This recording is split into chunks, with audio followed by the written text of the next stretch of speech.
Salut les amis, c'est Bamba Ayouba et vous allez trouver, vous voyez que je vais revenir en force. Voici, il y a des personnes qui se posent cette question. Pourquoi je n'arrive pas à trouver des collègues que je vais m'associer avec eux pour prendre une maison? Voici, je vais vous donner des solutions dans cette vidéo parce qu'elle est importante. Parce que j'ai fait des parcours, j'ai vécu avec des personnes. Je m'excuse quand j'ai dit j'ai vécu parce que je parle tout simplement italien comme ça. J'ai vu je vivais avec des personnes, tout simplement, parce que je sais ce qui est une réalité. Parce que les gens, ils se connaissent. Parce qu'il y a des gens, quand vous regroupez certaines personnes, plus de 4, 3 et 5 personnes dans un même appartement, il va y avoir toujours des dégâts. Voici, je vais vous donner des solutions ici. Si vous voulez être tranquille dans votre appartement, ou bien prendre une maison tranquille et rester à l'aise sans avoir de discussions. Voici la première condition que je vais vous donner. Si vous avez les notoriétés, vous avez des moyens, je vous conseillerais de prendre maison tout seul. Si vous avez l'argent, quand vous prenez, vous pouvez prendre des locales ou monolocales, ça vous va très bien si vous avez l'argent. Mais si vous n'avez pas le bon travail et vous n'avez pas d'argent, je ne vous conseillerais pas de le prendre parce que ça demande des dépenses, ça demande des choses. Si vous vivez aussi avec vos familles, votre femme et votre enfant, ça tombe très bien parce que tout simplement, vous avez vous avez des bons moyens parce que tout simplement, tu ne peux pas envoyer ta femme en Europe ou tes enfants en Europe en tant que tu ne trouves pas quelque chose qui est garanti de ta vie pour les soutenir. Et normalement, tu peux vivre tranquillement sans avoir des problèmes. Il y a aussi des choses que j'ai vues. Il y a certaines personnes aussi qui peuvent amener les femmes en tant qu'ils cohabitent avec des autres personnes. Ça aussi, c'est difficile quand vous n'avez pas de moyens, mais c'est difficile parce que tout simplement, trois, vous avez des locales, vous vivez avec une autre personne, la personne appartient et une autre locale appartient à une autre personne et l'autre vous appartient. Si la personne n'a pas une bonne personnalité, ça peut risquer de vous rendre des désaccords entre vous et lui, ou bien entre lui et votre femme, ou bien entre lui à vos enfants, parce que si la personne n'a pas une bonne personnalité, elle n'a pas de bon caractère, ou bien vous ne vous entendez pas, ça va créer toujours des dégâts. Et c'est pour éviter ça, je vous conseillerais, je vous donnerai certains conseils, c'est que vous devrez appliquer. Il est très très important que vous devrez appliquer ça.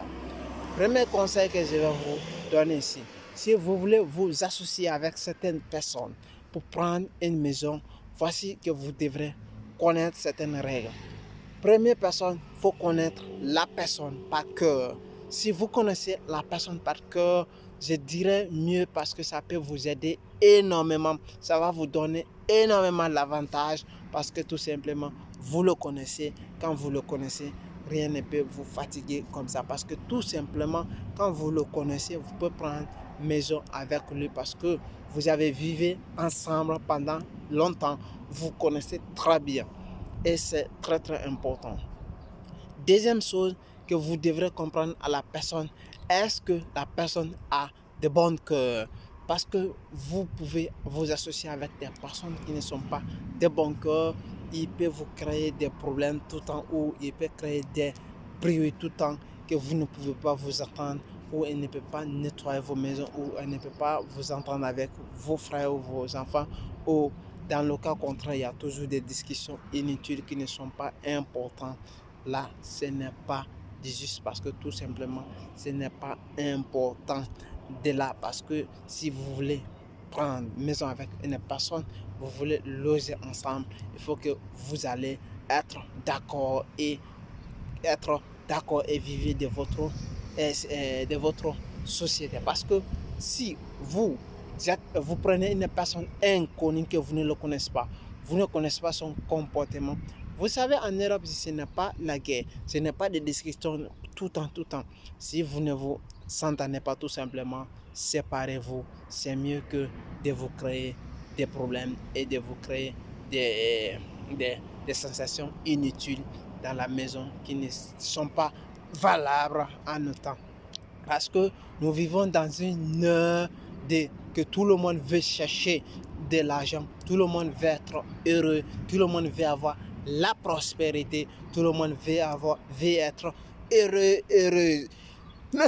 Mais si, dans le cas contraire, vous trouvez une personne qui ne vit pas votre bonheur, ou bien vous êtes une personne mauvaise, que vous ne voulez pas le bonheur des autres, et ça va vous fatiguer, ça va tomber vous-même, parce que tout simplement, vous ne ferez pas de bonnes choses. Vous ne pouvez pas gagner des bonnes choses par rapport à des autres, parce que tout simplement, vous n'imaginez pas des bonnes choses par rapport aux autres. Et c'était Bamba Ayuba, le One Réflexion. C'était les deux choses. Si vous voulez vous associer avec une personne pour prendre une maison ou bien un monolocal ou des locales, vous devrez connaître certaines règles qui sont très très importantes, parce que ça va vous aider énormément et ça va vous faire passer dans certaines étapes qui peuvent vous aider à vous faire évoluer. C'est très très important. Et c'était One Réflexion, le fondateur. C'était Bamba Ayuba, le fondateur de One Réflexion. Si vous avez aimé, partagez et likez. Merci.